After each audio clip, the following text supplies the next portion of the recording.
የእስራኤል ጥቃት አራኬ ኒውክሌር ጣቢያ እንዳወደመ ዓለም አቀፉ የኤነርጂ ተቋም ሲያረጋግጥ የደቡብ እስራኤል ከተማ ቤርሳቤ ከትናንትና በስቲያ የሚሳኤል ጥቃት ከደረሰባት በኋላ በድጋሚ መመታቷ ተሰምቷል። የኢራን የውጭ ጉዳይ ሚኒስትር አባስ አራግቺ የእስራኤል ጥቃት እስካልቆመ ድረስ ሀገራቸው ከአሜሪካ ጋር ለድርድር እንደማትቀመጥ መናገራቸውን የመንግስት መገናኛ ብዙሃን ሲዘግቡ የአሜሪካው ፕሬዝዳንት ዶናልድ ትራምፕ ደግሞ በሚቀጥሉት 2 ሳምንታት ውስጥ በኢራን ላይ ወታደራዊ ጥቃት ለመሰንዘር ውሳኔ ላይ እንደሚደርሱ ተናግረዋል። የአሜሪካ ኮንግረስ አባል የሆኑት ትውልደ ኢራናዊቷና ዲሞክራሲያዊቷ ያሳሚን አንሳሪ ፕሬዝዳንት ዶናልድ ትራምፕ የእስራኤልና የኢራን ግጭት ያስተናገዱበት መንገድ እጅግ አሳስቦኛል ሲሉ ገልጸዋል። እስራኤል አራክ ከተማ አቅራቢያ በሚገኘው በግንባታ ላይ በነበረው የኢራን የኒውክሌር ጣቢያ ላይ የፈጸመችው ጥቃት ቁልፍ ሕንፃዎችን እንዳወደመ ዓለም አቀፉ የኒውክሌር ተቆጣጣሪ ማረጋገጡን አስታውቋል።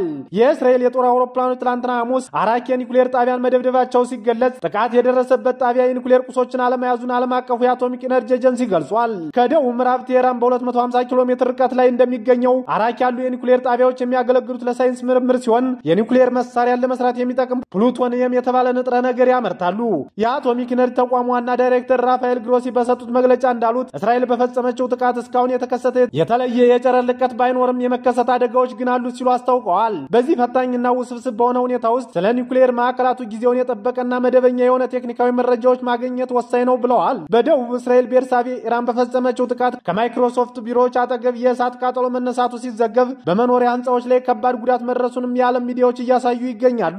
ኢራን በእስራኤል ጥቃቷን አጠናክራ የቀጠለች ሲሆን በድጋሚ የጋቪያም የላቀ ቴክኖሎጂ ፓርክን ኢላማ ማድረጓም ተሰምቷል። የኢራን ባለስልጣናት ትላንትና ማለዳ ላይ በፈጸሙት ጥቃት የሶሮካ ሆስፒታል በተመታበት ወቅት በአቅራቢያው የሚገኝ ወታደራዊ ተቋም ላይ ማነጣጠራቸውም ተነግሯል።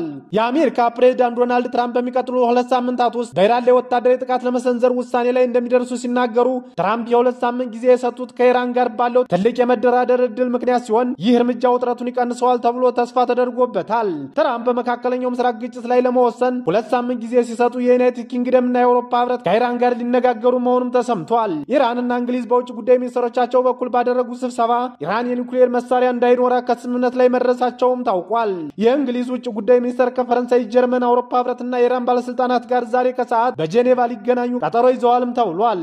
የኢራን የውጭ ጉዳይ ሚኒስትር አባስ አራግቺ የእስራኤል ጥቃት እስካልቆመ ድረስ ሀገራቸው ከአሜሪካ ጋር ለድርድር እንደማትቀመጥ መናገራቸውን የኢራን የመንግስት መገናኛ ብዙሃን ዘግበዋል። አራግቺ አሜሪካውያን ድርድር ይፈልጋሉና ብዙ ጊዜ መልእክት ልከዋል፣ ነገር ግን ጥቃቱ እስኪቆም ድረስ ለውይይት ምንም ቦታ እንደሌለም በግልጽ ተናግረናል ማለታቸው ተዘግቧል። አክለውም በዚህ ወንጀል አጋር ከሆነችው ከአሜሪካ ጋር ምንም አይነት ንግግር የለንም ሲሉም ገልጸዋል። እስራኤል ጥቃት መፈጸም ከጀመረች በኋላ ለመጀመሪያ ጊዜ አራግቺ ከምዕራባውያን መንግስታት ጋር በሚደረገው ውይይት ላይ ለመገኘት ዛሬ በጄኔቫ ይገኛሉ ተብሎ ይጠበቃል። በዚህ ውይይት ላይ የአውሮፓ የዩናይትድ ኪንግደም የውጭ ጉዳይ ሚኒስትሮች ይሳተፋሉ ሲባል የዩናይትድ ኪንግደም የባህል ሚዲያና ስፖርት ሚኒስተር ሊሳ ናንዲ የኢራንና እስራኤልን ግጭት ለማስቆም ብቸኛው አማራጭ ዲፕሎማሲ ነው ሲሉም ገልጸዋል።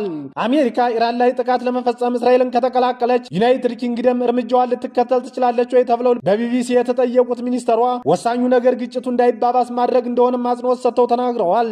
በመከላከያና በደህንነት ዙሪያ ብቸኛዋ የቅርብ አጋር ከሆነችው አሜሪካ ጋር በቅርብ እየሰራን ቢሆንም ካለው ሁኔታ የሚያወጣን ግጭቱ እንዳይባባስ ማድረግና ዲፕሎማሲያዊ መፍትሄ ነው ብለዋል። ሚኒስተሯ ጨምረውም በኢራን ያለውን ያልተረጋጋ መንግስትና በጋዛ ያለውን የሰብአዊ እርዳታ ቀውስ በመጥቀስ በሕይወት ዘመናቸው መካከለኛው ምስራቅ እንዲህ አይነት አስከፊ ሁኔታ ውስጥ ገብቶ እንደማያውቁ ተናግረዋል። ትናንትና ምሽት እስራኤልና ኢራን ሚሳኤል ሲተኳኮሱ ሲያመሹ የደቡብ እስራኤል ከተማ ቤርሳቤ ከትናንትና በስቲያ ከደረሰው ጥቃት በኋላ በድጋሚ መመታቷ ተሰምቷል። የእስራኤል የድንገተኛ አደጋ አገልግሎት እንዳስታወቀው 5 ሰዎች ትናንትና ሌሊት በተፈጸመው ጥቃት ቆስለው ወደ ሆስፒታል ተወስደዋል ሲል ገልጿል።